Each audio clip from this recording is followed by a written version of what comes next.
Students, आज हम लोग क्लास 12th में न्यूमेरिकल्स की सीरीज़ को स्टार्ट कर रहे हैं। ठीक है, इसमें क्या था कि हमने आप लोगों को बताया था पिछले वीडियो में कि हम एनसीईआरटी बेस्ड क्वेश्चंस को 4 या 5 क्वेश्चंस आपको जो है वीडियोस में देते रहेंगे। ठीक है, और उसी क्रम में आज हमने जो हमने चैप्टर आपका पूरा पढ़ा दिया था, उसके जितने भी न्यूमेरिकल्स होंगे। देखिए, वो जो चैप्टर था एनसीईआरटी में क्या होगा कि इसमें हो सकता है कि गॉस थ्योरम उसके भी आगे के क्वेश्चंस हों, लेकिन जो इलेक्ट्रिक चार्ज एंड फील्ड से जो भी जितना हमने टॉपिक पढ़ा है उससे जो संबंधित न्यूमेरिकल्स होंगे वो आगे के लेक्चर में आपको मिलते रहेंगे। तो आज के जो question number 1, 2, 3 question number 1, 2 and 3 physics में वो हम लोग यहाँ पर डिस्कशन करेंगे। ठीक है, तो चैनल को अगर सब्सक्राइब नहीं किया है तो सब्सक्राइब अवश्य करें, और लाइक का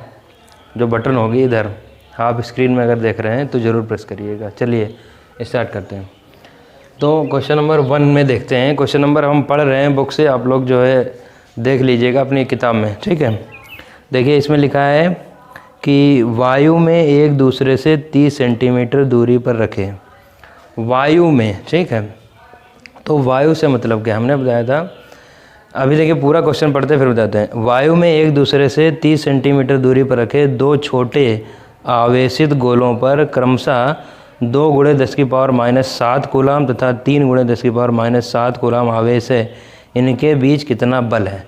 तो क्या पूछ रहा है? बल पूछ रहा है। ठीक, और दिया क्या है कि 30 सेंटीमीटर दूरी पर रखें वायु में। ठीक है, तो 2 आवेशित गोले हैं, तो एक मान लिया यहाँ पर है और एक जो है यहाँ पर है। इनके बीच की दूरी कितनी है? 30 सेंटीमीटर। कितनी है? 30 सेंटीमीटर। ठीक है, और मान लीजिए ये Q1 है। ठीक है, आवेश ये कितना है? Q2 है। क्लियर है? ठीक है, अब देखिए पहला जो आवेश मान लेते हैं कि पहला जो आवेश दिया है वो दिया है 2 × 10⁻⁷। कितना दिया है? 2 × 10⁻⁷ कूलाम। ठीक है, ये दिया गया आपकी बुक में। दूसरा जो दिया गया वो कितना दिया गया है? 3 × 10⁻⁷ कूलाम। क्लियर है?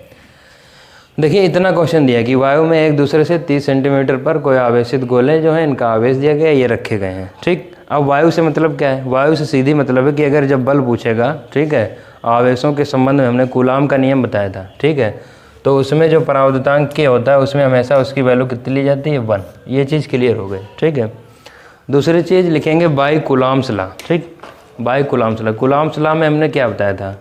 देखिए इससे जो हम आपको जो है नियम भी बता दे रहे हैं, और आपको वो क्या नाम इसका नियम और प्लस जो न्यूमेरिकल लगाएंगे वो भी। नियम में क्या बताया था कि अगर कोई जो है अगर 2 आवेशित गोले, ठीक है, एक दूसरे से दूरी पर रखें, या ऐसे कहें कि किन्हीं 2 आवेशित गोलों के मध्य, ठीक है, लगने वाला आकर्षण एवं प्रतिकर्षण बल उन दोनों आवेशों के जो आवेशित गोले होंगे, ठीक है, तो उनके गुणनफल के जो आवेश होंगे उनके गुणनफल के, अगर कोई आवेश एक दूसरे से किसी दूरी पर रखे गए, उनके गुणनफल के अनुक्रमानुपाती तथा उनके बीच की दूरी के वर्ग के व्युत्क्रमानुपाती, यही कूलाम का नियम होता है। ठीक है, तो लिखेंगे कूलाम के नियम से। ठीक है, कूलाम के, चलो हिंदी में लिख लेते हैं, कूलाम के नियम से। ठीक है, नियम से लिख लो या कूलाम, हाँ नियम से लिख लेते हैं। तो ये फार्मूला लिख लेंगे। ठीक है, तो फार्मूला होगा F = 1/4πε0, K = 1 हो जाएगा। ठीक है, और क्या होता है? Q1 Q2/r²। ठीक, तो F बराबर, इसकी वैल्यू हमको मालूम थी, कितनी निकाली थी? 9 × 10⁹ Q1 की वैल्यू कितनी दी गई है? देखो कितनी दी गई है? 2 × 10⁻⁷। ठीक, इंटू 3 × -7, ये भी दिया गया अपॉन में। अब देखिए 30 सेंटीमीटर दिया गया। कितना दिया गया है? 30 सेंटीमीटर। तो इसको मीटर में MKS में हमेशा बदल लेते हैं। MKS में बदलने के लिए क्या करेंगे? 30 सेंटीमीटर दिया है, तो 30 सेंटीमीटर ये दूरी है ना, ये R की वैल्यू है। ठीक है, तो R की वैल्यू होगी, तो इसको क्या करेंगे मीटर में बदलने के लिए? बोलिए 100 से भाग कर देंगे। ठीक है, जब 100 से भाग करेंगे तो ये कितना हो जाएगा? 0.3 या 0.3 मीटर हो जाएगा कि नहीं? क्लियर है? तो ये क्या हो जाएगा? 0.3 का होल स्क्वायर। ठीक, अब इसको जो है हम सॉल्व कर लेते हैं। सॉल्व करने का तरीका क्या है, ठीक है, हमने बताया था सबसे पहले जो है घातों का हिसाब किताब कर दो, ठीक है। तो ये 9 दिया है यहाँ पर, ठीक, ये कितनी घात दी है 9, और ये 7 दिया है और ये 7 दिया है, ठीक। तो घातों में क्या होता है, माइनस माइनस प्लस हो जाएगा, 7 7 कितना हो गया 14, माइनस का 14, और माइनस के 14 में से 9 माइनस कर दो, कितना बचेगा, माइनस के 14 में से 9 माइनस करेंगे तो माइनस का 5 बचेगा कि नहीं, तो 9 इंटू, अब इसकी मल्टीप्लाई कर दो कितना बचेगा 6, ठीक है, इंटू 10 की पावर माइनस 5। अब देखिए इसका जब स्क्वायर खोलेंगे, इसका स्क्वायर खोलेंगे तो क्या होगा, इसका स्क्वायर खोलिए, तो इसका स्क्वायर जब खोलेंगे डबल स्क्वायर कर रहे हैं ना, तो दो अंकों बाद दशमलव, तो 0.09 हो जाएगा, ठीक, क्लियर है। अब देखिए क्या है, अब इसका पॉइंट हटाओ, ठीक है, पॉइंट हटाने पर क्या होगा, पॉइंट हटाने पर या तो यहाँ 2 जीरो बढ़ा लो, ठीक है, 2 जीरो बढ़ाने पर क्या होगी, यहाँ से 2 घात कम हो जाएगी, 2 घात कितनी कम होगी, माइनस का 3, ठीक है, माइनस का 3 हो जाएगा, ठीक, क्लियर है। और 9 से जो है 9 काट दो यहाँ पर, ठीक। तो आपका जो आंसर निकलेगा वो क्या निकलेगा, F इक्वल निकलेगा 6 इंटू 10 की पावर माइनस 3, ठीक है। और बल का मात्रक क्या होता है, न्यूटन, ठीक है। तो ये पहला जो है क्वेश्चन हो गया, समझ रहे हैं कि नहीं, पहला क्वेश्चन ये हो गया, समझ रहे हैं कि नहीं। अब देखिए इसमें पूछ रहा है कि ये बल किस प्रकार होंगे, देखिए बलों के ये बल कैसे होगा, बलों के संबंध में आवेशों का एक हमने बताया था कि जब उसमें सेम चार्ज होगा, ठीक है, जब उसमें क्या होगा सेम चार्ज, अर्थात पॉजिटिव पॉजिटिव होगा, ठीक है, तो उसमें रिपल्सन होगा अर्थात प्रतिकर्षण होगा, ठीक। अगर ये चार्ज जो है क्या है विपरीत है तो उसमें क्या होगा अट्रैक्शन होगा, ठीक। बाकी दूसरा क्वेश्चन अभी डिस्कशन कर रहे हैं। देखिए दूसरा क्वेश्चन, दूसरे क्वेश्चन में क्या कह रहा है, इसको हम पढ़ रहे हैं, समझिएगा। लिखा है 0.4 माइक्रोकूलम आवेश के एक छोटे गोले पर किसी अन्य छोटे आवेशित गोले के कारण 0.4, ठीक है, 0.4 माइक्रोकूलम आवेश के किसी अन्य छोटे गोले पर छोटे आवेशित गोले के कारण वायु में 0.2 न्यूटन बल लगता है, ठीक है। यदि दूसरे गोले पर 0.8 माइक्रोकूलम आवेश हो तो नंबर 1 में पूछ रहा है कि दोनों गोलों के बीच की दूरी क्या है, और दूसरा है दूसरे गोले पर पहले गोले के कारण कितना बल लगेगा, ठीक। तो सबसे पहले देखिए क्या दिया, आवेश दिया है, क्या दिया है, आवेश कि किसी जो है 0.4 माइक्रोकूलम आवेश का किसी छोटे गोले पर, ठीक है, एक जो छोटा गोला है उसका आवेश जो है मान लीजिए पहला आवेश है Q1, मान लीजिए कितना है 0.4 माइक्रोकूलम, ठीक, क्लियर है, ठीक है। इसको क्वेश्चन बुक में से आपको पढ़ रहे हैं, बुक नहीं है, ठीक है, तो आप लोग जो है क्या करेंगे, बुक होगी सबके पास, जनरली होगी, समझ रहे हो कि नहीं। अगर बुक नहीं है तो जो हम बोल रहे हैं उसको जो है सुनिएगा, ठीक। तो अब देखिए Q1 इक्वल हो गया कि नहीं, ठीक। अब Q2 जो दिया था तुम्हारा, Q2 कितना है, ये दूसरे गोले पर 0.8 माइक्रोकूलम आवेश, दूसरे गोले पर है तो दूसरे गोलों का मान लिया आवेश कितना है Q2 है तो 0.8 माइक्रोकूलम, क्लियर है कि नहीं, ठीक।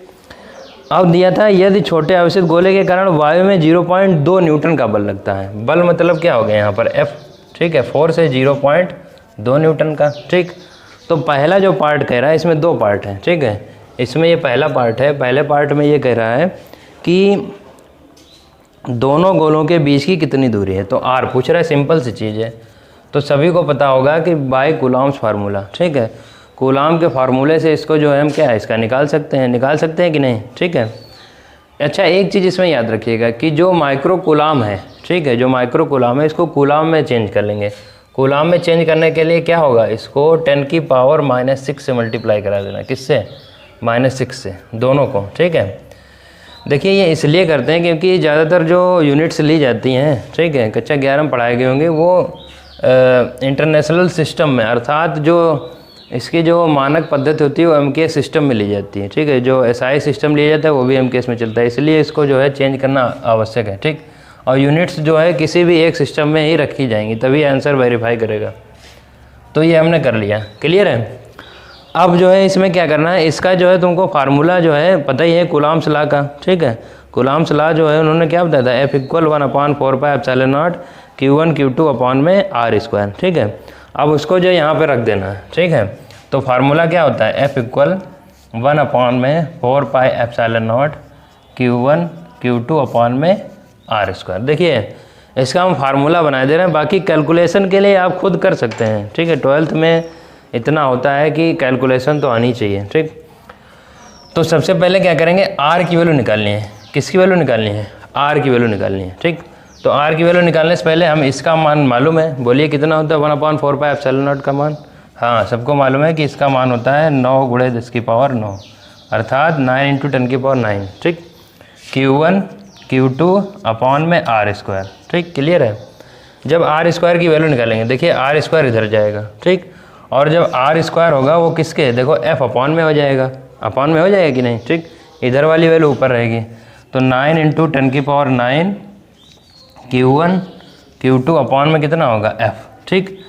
चूँकि यहाँ पर R² है, क्या है, R², तो जब R² है तो जाहिर सी बात है R की वैल्यू निकालनी, तो ये पूरा किस में हो जाएगा, अंडर रूट में। हाँ, तो अंडर रूट में क्या हो जाएगा, R = अंडर रूट पूरा हो गया 9 × 10⁹ Q1 Q2 अपॉन में F, ठीक। अब क्या करना है, सीधी बात है, अब सारी वैल्यूज़ को इसमें पुट कर दीजिए, ठीक है। जब सारी वैल्यूज़ को हम इसमें पुट कर देंगे, देखिए वैल्यूज़ पुट कर दे रहे हैं, बाकी कैलकुलेशन आपको करना है, ठीक है। अगर क्वेश्चन कैलकुलेशन बेस पे आप नहीं लगा पाते हैं तो फिर 12th में कोई मतलब नहीं होगा, तो क्योंकि इतना कैलकुलेशन आना चाहिए, ठीक है। वैल्यूज़ पुट करने के लिए क्या करेंगे, देखिए 9 × 10⁹ इंटू Q1 की वैल्यू कितनी थी, 0.4 × 10⁻⁻6। Q2 की वैल्यू, सॉरी यहाँ पर देखिए 0.4 लिख गया, सॉरी 0.8 होगा, ठीक है। तो ये कितना होगा, 0.8 × 10⁻⁻6 अपॉन में कितना होगा, अपॉन में F की वैल्यू 0.2। अब इसको जब आप सॉल्व करेंगे, ठीक है, सॉल्व करने के बाद में बुक से आंसर मैच कर लीजिएगा अपना, ठीक है। और हम आंसर बता दे रहे हैं, इसका आंसर आएगा 12 सेंटीमीटर। इसका जो आंसर आ रहा है वो कितना आ रहा है, 12 सेंटीमीटर। क्लियर है, समझ रहे हैं कि नहीं। तो ये आपका क्वेश्चन हो गया। देखिए फिर वही बात आती है कि इसमें दो जो है आवेशित गोले दिए थे। इसका पहला पार्ट कह रहा था कि इसमें जो है एक आवेशी है, एक आवेशी है, दोनों वायु में रखें। वायु में क्या होता है, मतलब निर्वात या वायु के लिए परावर्तनांक K की वैल्यू 1, बल का मान दिया गया, यहाँ पर फार्मूला पुट करेंगे, ठीक है। उसमें सारी वैल्यूज़ रख देंगे, वैल्यूज़ रखने के बाद में इसको जब सॉल्व करेंगे तो आंसर निकल आएगा, ठीक। अब देखिए दूसरा पार्ट, दूसरे पार्ट में क्या कह रहा था, देखिए दूसरा पार्ट ये है कि दूसरे गोले पर पहले गोले के कारण कितना बल लगता है। देखिए इसको जो हम बोल रहे हैं इसको लिख लीजिएगा, ठीक है। क्योंकि देखिए दूसरे आवेश के कारण जो बल होगा वो आवेश, पहले आवेश के कारण जो बल होगा वो बराबर और विपरीत होगा, ठीक। और चूँकि Q1 पर और Q2 पर बल, क्योंकि अगर Q1 पर 0.2 न्यूटन का बल लग रहा था, ठीक है, तो Q2 पर भी कितना बल लगेगा, 0.2 लगेगा, ठीक। लेकिन इसकी दिशा जो होगी वो पहले आवेश की ही ओर होगी, ठीक है। तो अब देखिए इसका तीसरा क्वेश्चन डिस्कशन करते हैं। देखिए तीसरा क्वेश्चन हम बुक से पढ़ रहे हैं। देखिए लिखा है, जांच द्वारा सुनिश्चित कीजिए कि KE²। देखिए हम लिख रहे हैं, थर्ड क्वेश्चन NCERT का, ठीक, NCERT के क्वेश्चन हैं ये। थर्ड क्वेश्चन है KE² अपॉन में दिया है GME अपॉन ये जो है इंटू में है MP, ठीक। लिखा है कि विमाहीन है, जांच द्वारा सुनिश्चित कीजिए। मतलब इसको बताना है कि ये जो है इसमें जो डायमेंशन लेस जो है ये क्वांटिटी जो भी दी गई है, ठीक है। भौतिक नियतांकों की सारणी देखकर इस अनुपात का मान ज्ञात कीजिए और यह अनुपात क्या बताता है। देखिए इसका जो है सबसे पहले हम विमाहीन राशि के बारे में इसको किस प्रकार से बता सकते हैं, तो समझिए इसके जो टर्म दिए गए हैं ये समझना बहुत ज़रूरी है कि इसमें जो टर्म कौन कौन से दिए गए हैं, ठीक है। K जो दिया गया है यहाँ पर K यहाँ पर परावर्तितांक, जो परावर्तितांक नहीं है, K जो हम मान निकालते थे कांस्टेंट टर्म जो मानते थे उसमें, ठीक है, जो 1/4πε0 मानते थे, ठीक है, वो K है यहाँ पर, ठीक, समझ रहे हैं। पहले हम इसका मात्रक निकालेंगे। E जो है E फॉर इलेक्ट्रॉन, ठीक है, E फॉर क्या है, इलेक्ट्रॉन है इसमें, समझ रहे हैं कि नहीं। दूसरी चीज़ है इलेक्ट्रॉन है, या इसका जो जब मात्रक निकालेंगे तो इलेक्ट्रॉन पर आवेश कह सकते हैं, ठीक है, तो इसका मात्रक कूलाम निकलेगा, ठीक। G आप जानते हैं, G क्या है, यूनिवर्सल ग्रेविटेशनल कांस्टेंट, ठीक, अर्थात सार्वत्रिक गुरुत्वाकर्षण नियतांक। एम ई क्या है, ई फॉर होता है इलेक्ट्रॉन, ठीक है। इलेक्ट्रॉन का मतलब M for mass, E for electron, ठीक है। अर्थात इलेक्ट्रॉन पर कितना, इलेक्ट्रॉन का कितना मॉस है, ठीक है। पी फॉर है प्रोटॉन, ठीक है। प्रोटॉन पर जो है कितना मॉस है, ठीक। अब देखिए इसके बारे में डिस्कशन करते हैं। यहाँ पर के जो दिया गया है समझिएगा, ठीक। तो पहले हम के का जो है मात्रक निकालेंगे, ठीक। पहले जो इन सबका मात्रक निकाल लेंगे, ठीक। और मात्रक निकालने के बाद में इसमें रख देंगे, ठीक। फिर देखेंगे इसकी क्या विमा निकलती है या नहीं निकलती है, ठीक। के लिए क्या करेंगे, कूलाम के नियम से एफ इक्वल क्या है, क्या होता है 1/4 पाई एप्सिलॉन नॉट, उसकी जगह के ले लो, क्या होगा Q1 Q2 अपॉन में R²। अब के की वैल्यू निकालो, के बराबर क्या हो जाएगा एफ R² अपॉन में Q1 और Q2, ठीक।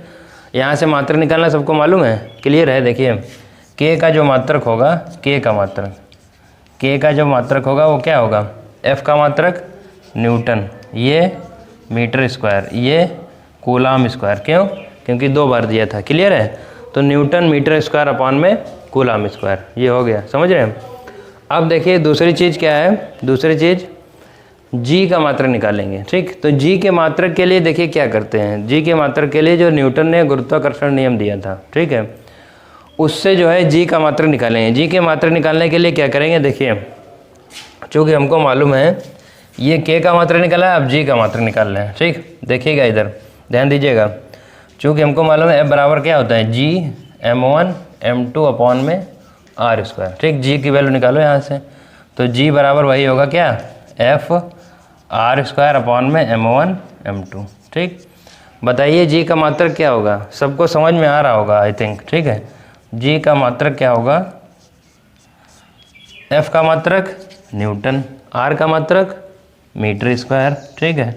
और दोनों द्रव्यमान का मात्रक क्या होगा, बोलिए किलोग्राम स्क्वायर, ठीक है, किलोग्राम स्क्वायर। क्लियर होगा ये चीज़, ये चीज़ें क्लियर हुई कि नहीं, ठीक है। इसका मात्रक निकाल लिया, इसका मात्रक, बाकी हमको इसका मात्रक नहीं करना, क्यों, क्योंकि इलेक्ट्रॉन का आवेश है तो इसका कूलाम होगा, स्क्वायर लगा तो स्क्वायर, ठीक।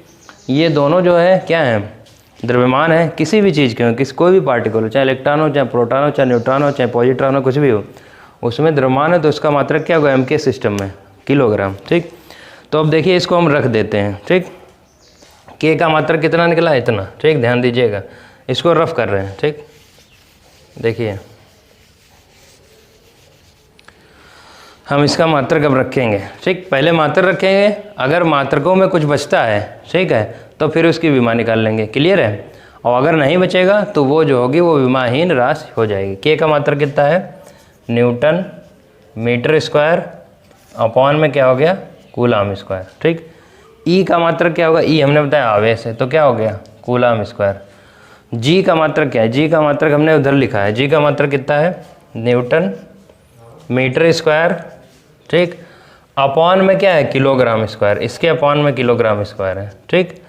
और फिर इनका क्या होगा, दोनों का देखिए, दोनों का एमई और एमपी का, एमई और एमपी दोनों का मात्रक क्या होगा, किलोग्राम। और 2 बार अगर मल्टीपल में दिए हैं तो क्या हो जाएगा, किलोग्राम स्क्वायर, ठीक। क्या लिखा, किलोग्राम स्क्वायर। इससे ये काट दो, इससे ये काट दो, इससे ये कट गया, इससे ये मीटर स्क्वायर। यहाँ पर कुछ बचा नहीं, बचा, मतलब ये पूरी जो है जो मात्रक हमने लिखा था ये सब पूरा क्या हो गया, कैंसिल हो गया।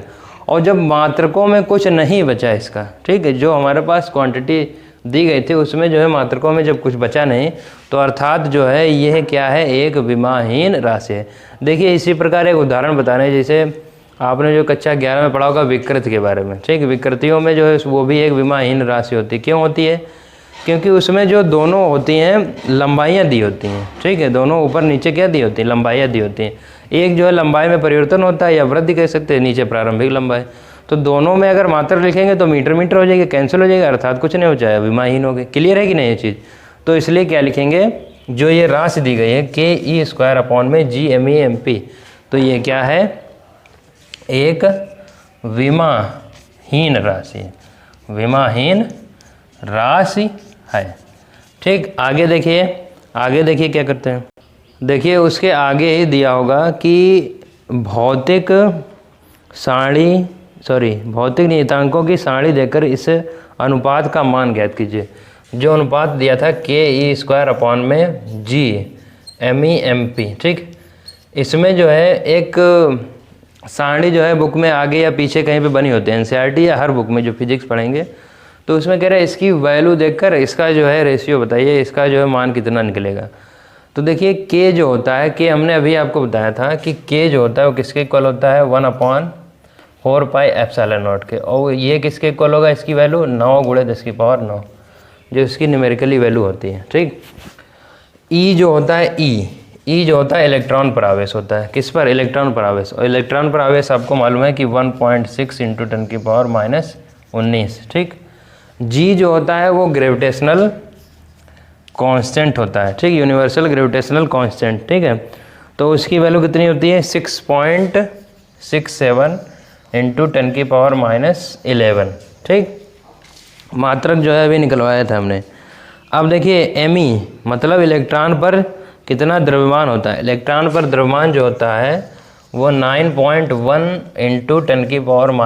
10⁻31, हाँ, ठीक है।